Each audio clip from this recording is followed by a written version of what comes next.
All right, let's just dive right into this explainer. Because honestly, if you look around today, artificial intelligence is literally everywhere. You're probably using it right now without even realizing it. I mean, the average person interacts with AI dozens of times a day before they even finish their morning coffee.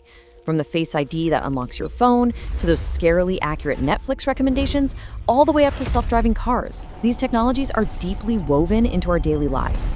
But despite how common it is, the actual mechanics behind all these buzzwords, AI, ML, DL, Gen AI, it can feel like a really intimidating alphabet soup. So today we're going to break down these terms, cut right through the heavy jargon, and look at the actual science of how machines learn. But to really anchor our deep dive today, we got to go all the way back to the 1950s. The brilliant British polymath Alan Turing posed a really simple yet mind-bending question. Can machines actually think? Like, can they imitate human intelligence so well that we can't even tell the difference? That single question kind of sparked the whole initial curiosity that built the wild technological landscape we're standing on right now. So here's our roadmap for this explainer. We'll start with the big AI umbrella, move into machine learning explained, then look at the three pillars of ML, dive into deep learning and neural nets, and finally wrap up with the generative AI era. Let's peel back these layers. Starting off with Section 1, the big AI umbrella, mimicking human cognition. Think of this as the absolute broadest circle of a giant nested Venn diagram, setting the stage for everything else. Now, the concept of AI is actually pretty old. After Turing's foundational work in the 50s, the term artificial intelligence was officially coined way back at a Dartmouth College conference in 1956. So you might be wondering, why is it just now becoming this massive phenomenon? Well, it's pretty simple, actually. We just didn't have enough data back then. It really wasn't until the 2010s, with this tremendous explosion in both digital data and raw computing power, that these decades-old concepts truly came to life. So what actually is it?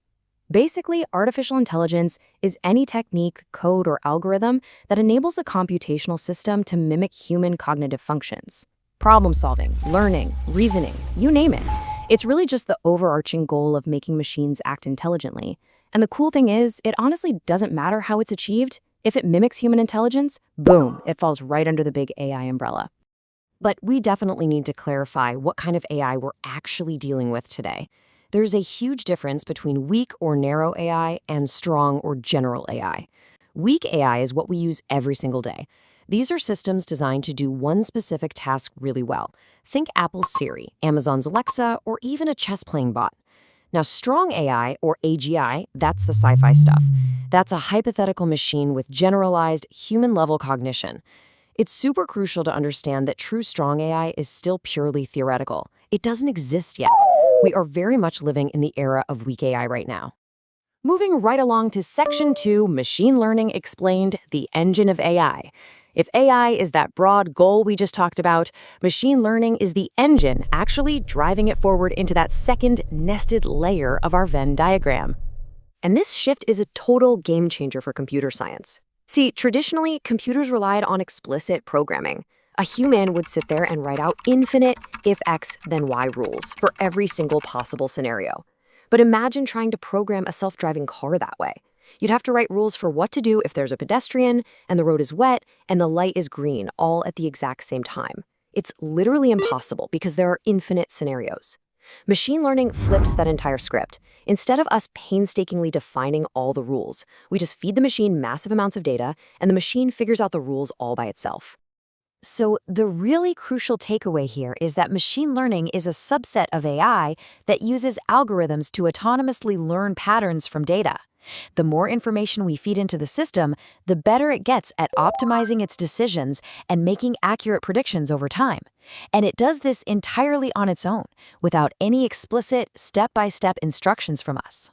Okay, Section 3. 3 pillars of ML, how machines actually learn.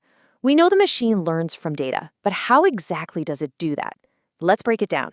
It basically comes down to 3 main pillars: supervised learning, unsupervised learning, and reinforcement learning. As we unpack these, you're going to see that the main difference really just depends on the type of data we feed the system and how much human oversight is involved during the training. First up, we've got supervised learning. This one is a lot like a teacher guiding a student. We use data that humans have already gone in and labeled. So let's say we want our machine to recognize fast food. We'd feed it a data set full of images that are already explicitly tagged with the right answers, like pizza, burger, or taco. Because the output is already known, the algorithm essentially learns to map specific input features, maybe the shape of a taco shell or the bun on a burger, to those known outputs. That way, it can accurately categorize completely new, unseen images later on. On the flip side, there's unsupervised learning. In this case, the machine operates completely without a teacher. We just hand it a bunch of raw, unlabeled data, and its job is to act like a detective. It has to autonomously dig through everything and discover hidden patterns all on its own. A super practical example of this is when algorithms cluster thousands of random online news articles. Nobody tells it the categories in advance, but it analyzes the similarities and naturally just groups them together into tech, politics, or sports.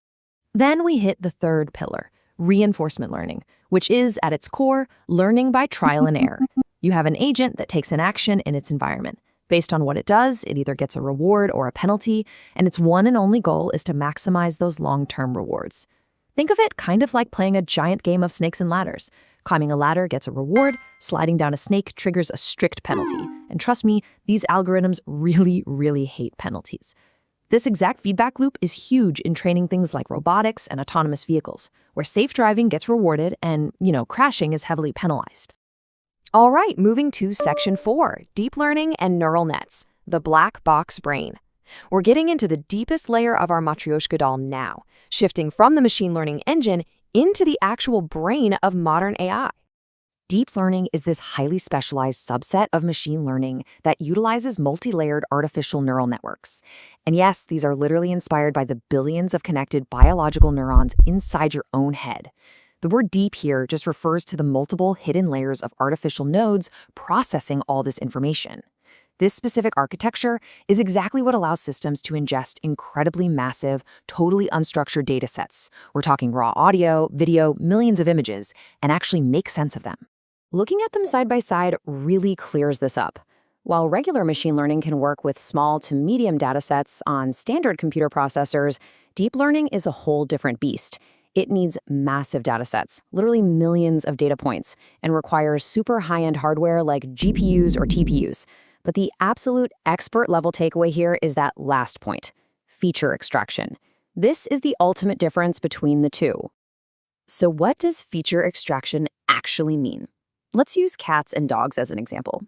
In classic machine learning, humans have to manually define the features for the computer. We have to literally program in rules like, hey, dogs have bigger ears, or cats have these specific eye shapes.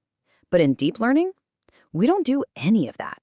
We simply feed the network millions of raw pixel images of cats and dogs, and the neural network automatically extracts those relevant features all by itself. It completely figures out what makes a dog without any human telling it the rules. It is absolutely wild, and it's the closest thing we have to true human intelligence right now. And that brings us to section 5. The generative AI era, creating the future. We're now shifting from algorithms that just analyze and predict the world to ones that actively create it. Generative AI is basically the ultimate culmination of all that deep learning power. Fueled by those massive neural networks we were just talking about, Gen AI takes all those learned patterns and uses them to generate totally new synthetic content. So whether it's writing an essay, composing a new song, or instantly generating a photorealistic image from a quick text prompt, Gen AI isn't just sorting existing data anymore. It is creating brand new data from scratch. How on earth does it do that? Well, there are two massive models driving this whole era. First, you have generative adversarial networks, or GANs.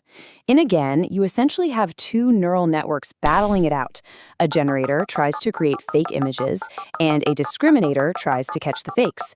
That constant competition forces the system to produce some incredibly realistic results. Then you have transformers, which is the architecture behind famous models like GPT. Transformers use this really clever mechanism called attention to focus on specific parts of a prompt, allowing them to understand the deep, complex context of words in a sequence to generate surprisingly coherent text. All of this brings us to the end of our journey today, and it really leaves us with one massive, vital question. If AI is no longer just predicting the world, but is now actively generating and shaping our reality, what does the future of human-machine collaboration actually look like? Now that we've demystified this whole alphabet soup, from basic AI down to deep neural networks, it's super clear we're building systems that learn a little bit more like us every single day. How this technology pushes us toward that hypothetical realm of true artificial general intelligence? Well, that's the next great frontier. Thanks for hanging out for this explainer, and remember to always keep questioning the technology that surrounds you.